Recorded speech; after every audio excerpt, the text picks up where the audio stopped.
Afternoon students.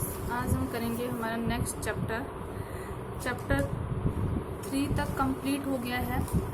तो देखिए जो चैप्टर 3 है उसका टेस्ट होगा आपका सैटरडे को।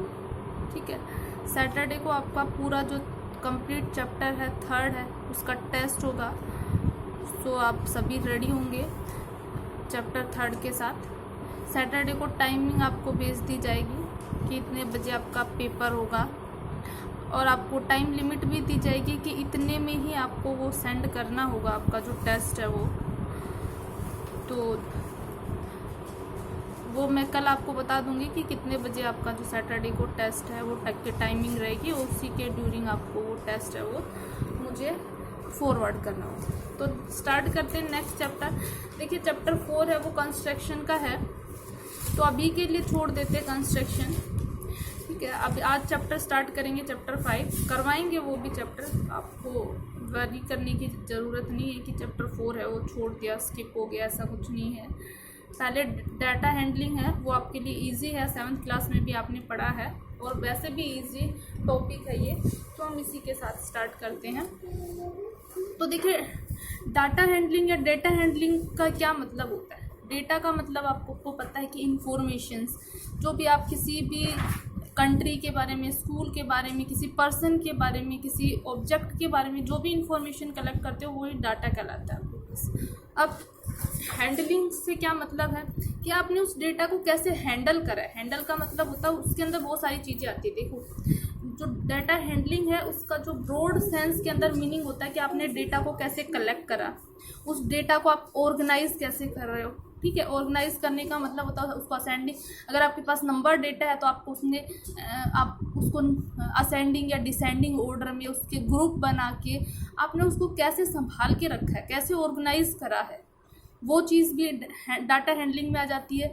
उसको रिप्रेजेंट, आपने जो इन्फॉर्मेशन कलेक्ट करी है आप उसको कैसे रिप्रेजेंट कर रहे हो, कैसे प्रदर्शित कर रहे हो, वो भी डाटा हैंडलिंग में आता है। उसको कैसे एनालिसिस करते हो, यानी कि उसका कैसे विश्लेषण करते हो। फॉर एग्जांपल एक स्कूल का आपने डेटा निकाला है, ठीक है, उस डेटा को पहले तो आपने कलेक्ट करा, फिर उसको ऑर्गेनाइज करा, क्लास वाइज आपने बच्चों के नाम या बच्चों की स्ट्रेंथ लिखी है, फिर आप उसको कैसे दूसरों के सामने रिप्रेजेंट कर रहे हैं कि भाई इस स्कूल के अंदर इतने स्टूडेंट हैं, इस क्लास में इतने बच्चे हैं, ये बच्चे यहाँ से आते हैं। ये सारा रिप्रेजेंटेशन है कि आप दूसरे को कैसे रिप्रेजेंट कर रहे हो।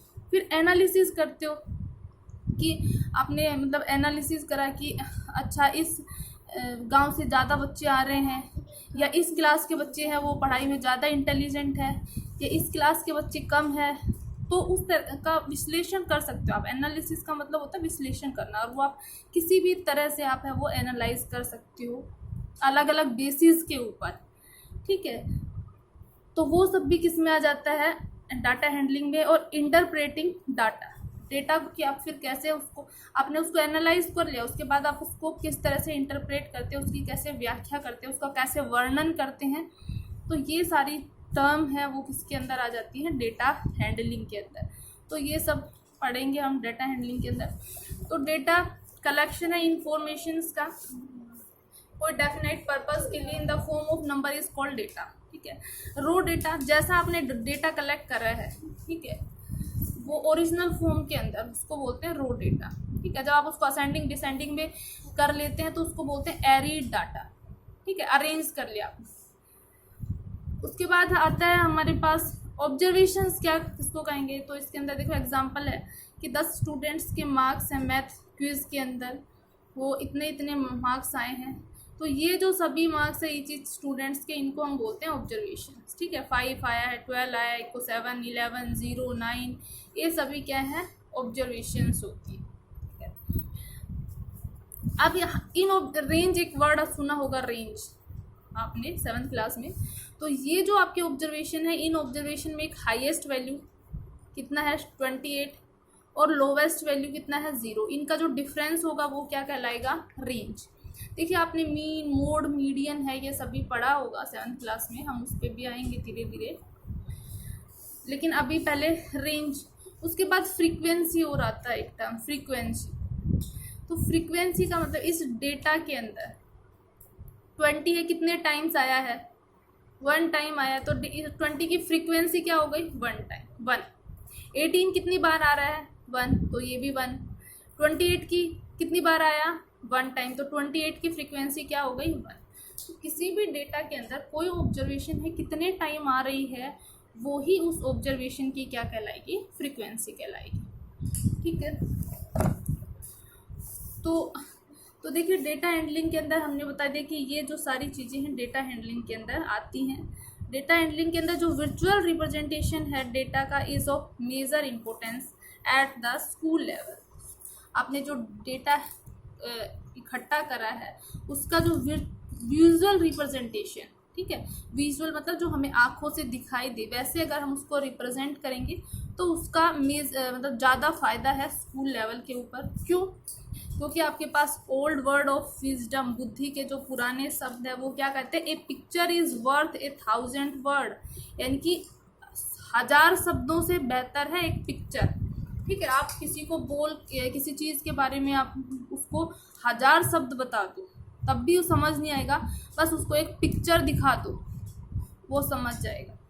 ठीक है, तो इसलिए मतलब इसमें रिप्रेजेंटेशन है, विजुअल रिप्रेजेंटेशन है वो मैटर करता है।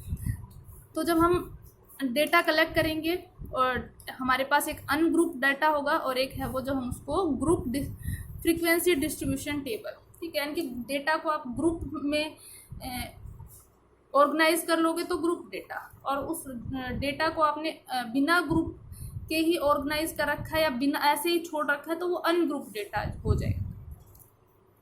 ठीक है, इसके अंदर बाकी सर्कल, ग्राफ और पाई चार्ट। तो देखिए पिक्टोग्राफ छोटी क्लास 7th क्लास में भी पढ़ा होगा आपने। पिक्टोग्राफ क्या होता है कि पिक्चर्स की फॉर्म के अंदर हम डेटा को रिप्रेजेंट करते हैं। When the numerical data is represented by pictures using symbols, object और part of object such as representation is called pictograph.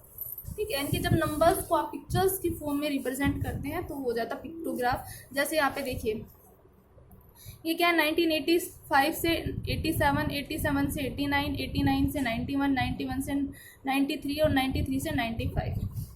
ठीक है, तो ये ईयर्स है, इसके अंदर कितने कितने हाउस है वो कंस्ट्रक्ट हुए हैं उनका आपको क्या दिखाया गया है, यहाँ पे पिक्टोग्राफ दिया गया है। तो एक हाउस किसको रिप्रेजेंट करता है, 500 हाउसेस को। तो देखिए 85 से 89 के अंदर कितने हाउस है वो कंस्ट्रक्ट हुए, 1 2 3 4 5 6 हाउसेज है।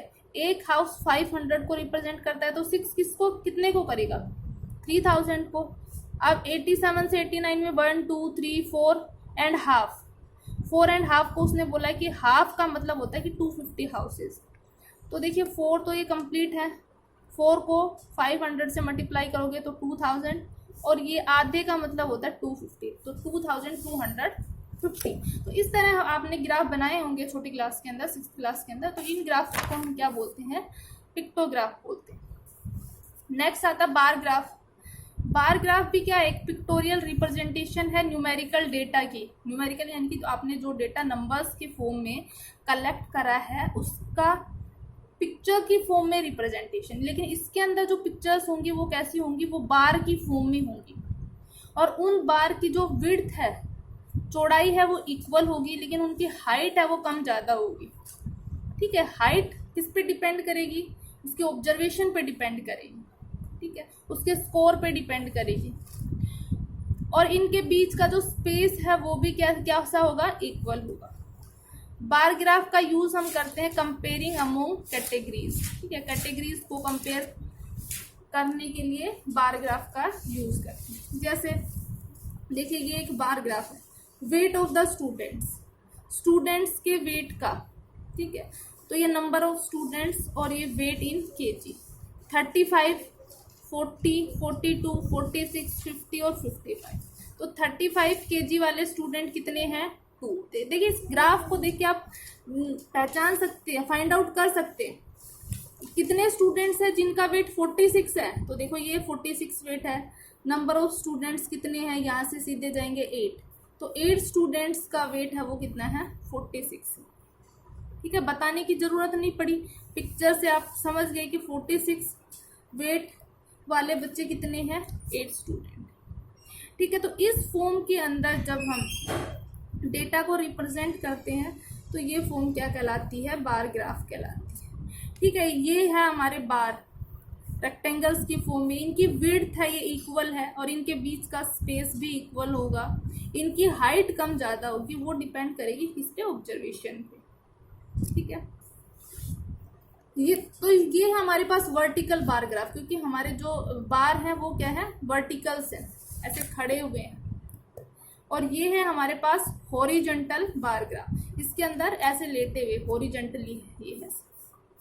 ठीक है, कैसे, sales of TV sets in a week of an electronic company, एक इलेक्ट्रॉनिक कंपनी है, उसके अंदर एक हफ्ते के अंदर जो टीवी सेट की सेल हुई है वो बताई गई है। प्रोडक्ट मतलब प्रोडक्ट का नाम ABCD, ये प्रोडक्ट मतलब सैमसंग का हो सकता है, सोनी का हो सकता है, और कौन सा होते हैं, LG का हो सकता है। तो ये वो है।